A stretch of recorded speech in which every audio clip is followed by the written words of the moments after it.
All right, it is time for another episode of Grateful Gratitude.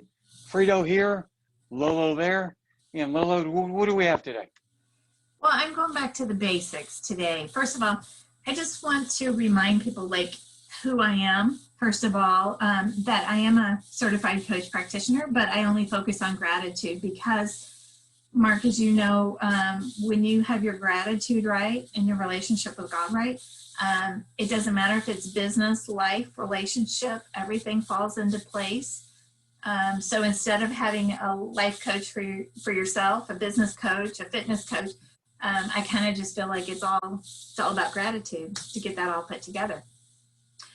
And I just want to remind people about how simple it is to practice gratitude. You know, it only takes two things, and these two things don't cost you a penny. You don't have to go out and buy self-help books. You don't have to do all weekend seminars. It's just basically your mind and your heart. That's all it takes to practice gratitude. And I know you know that, Mark. Absolutely, and I'm glad that you brought that up because, and you say this all the time. If you woke up today in the United States, you have plenty to be grateful for. Things may not seem perfect for you. They're not ever going to be perfect, but there's plenty to be grateful for just living in this country. We are so fortunate to have what we have. And I hate comparing, but when you compare what we have to a lot of people around the world have, I mean, it's just really no contest. And there's just so much to be grateful for. Yeah, what's the thing? If you have a bowl of change on your dresser or your counter, you're richer than 83% of the world. Just to Isn't have, that amazing? you know, it's crazy. And to put things in perspective, because the gratitude hearts that I share come from Kenya, and that village in Kenya, I get up in the morning, I start drawing my bath. As my bath water's running, I go to my Keurig and do a cup of coffee. They have to get up and walk to a well to get water. They may have one or two pairs of shoes, where some of us have a full closet of shoes. Their house, it may rain in because of the type of roof they have.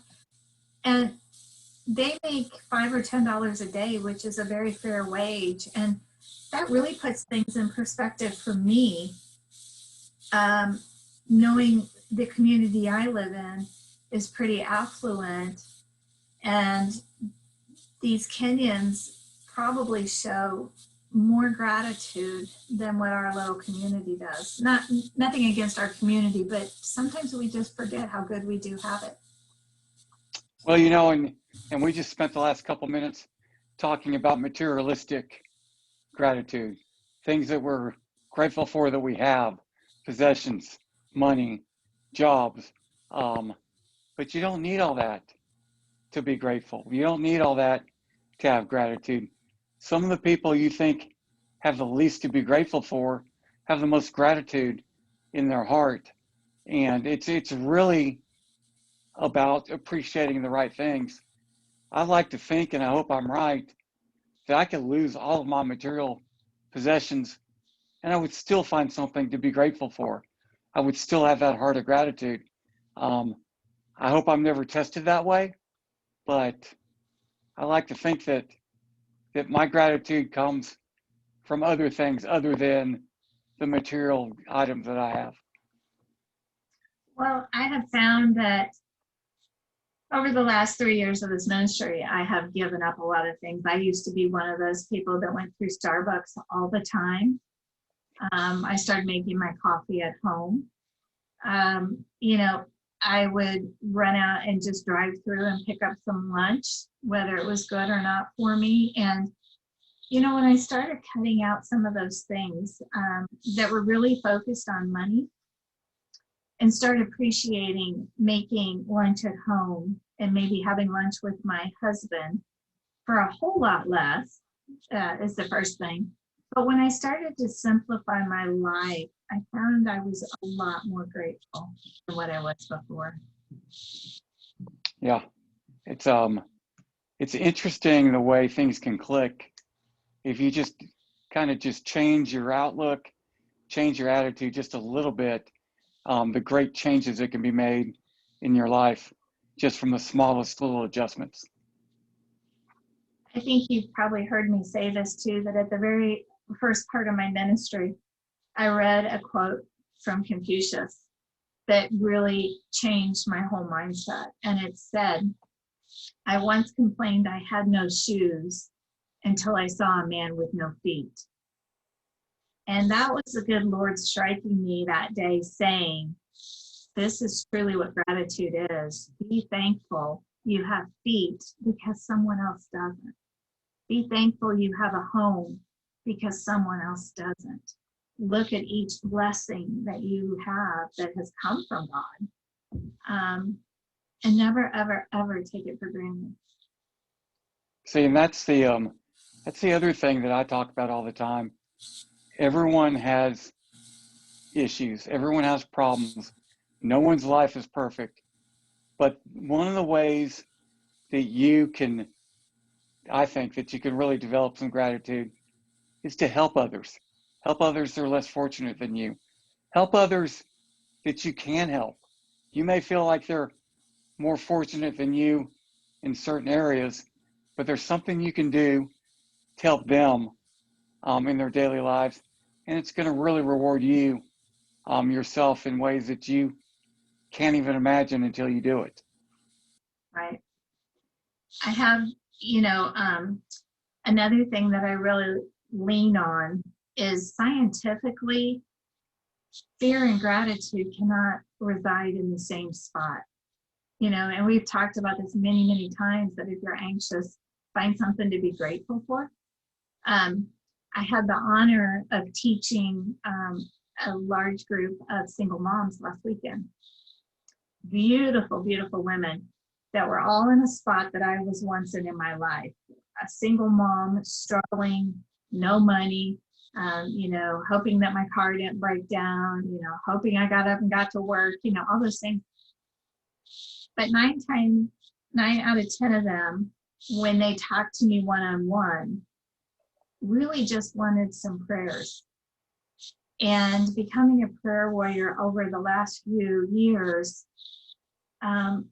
also reinforces my gratitude, because if I can pray to help someone and share hope and have God work through me so that they feel that, man, what a beautiful life. And I can't be more grateful than what he's blessing me with. Absolutely. And I know the work that you do with the single moms and women in need and survivors of domestic abuse. And, it's just really great work that you're doing. And it's got to be very rewarding when you see some of the impact that you're having on them. I know I talked to some women that helped you out this weekend, and we're able to see the impact they're making. And it's just really nice to see the results of your work. Oh, well, thank you. I had 2 moms reach out for me since then, and one said that she's looking for a job, she's looking for daycare. She flat out said, I'm struggling, but I'm going to make it. And knowing that other women in the room were in the same struggle, they all kind of banded together. It was so beautiful. Mm-hmm. They were going to lift each other up. And, Mark, you and I always say, we're just the vessel. It's God's work that we're fortunate enough to do, because you do so much with the Special Olympics and your church and stuff, that really it's an honor to be able to help someone, because I've been there and someone helped me. So. And, I think a lot of people, they just don't understand. I get it. If you're not someone that has gone out of your way to help other people, you may not understand what LoLo and I are saying about how rewarding it is for you. But once you do it, you'll understand. And it's just a great feeling. It really is. And it's almost, I've told you this before, LoLo, that my work with Special Olympians, I get a lot of credit for it, in quotes, that I shouldn't get, because it's so rewarding to me that it sounds cliche, but I'm getting so much more out of it for myself than they're getting from me. And I think that's when you know you're doing the right thing, you know. Mm.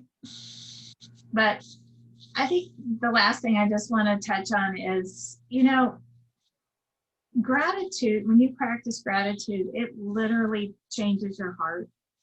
And a lot of people don't recognize that the heart signals the brain for its thought process. And if your heart is good and feeling good, your thoughts will be good. You'll be more inclined to help others, more inclined to see and appreciate the things around you. So the health benefits of practicing gratitude are amazing as well. Absolutely. How can people find out more about you, LoLo? Well, I have a Facebook page, Grateful Gratitude, new page, because, you know, we lost our old page. GratefulGratitude11.com. GratefulGratitude.net is my blog. And we have our YouTube channel, Grateful Gratitude. So we'd love to have you be a part of us wherever you feel you fit in. So until next time, thanks, Mark. Thank you.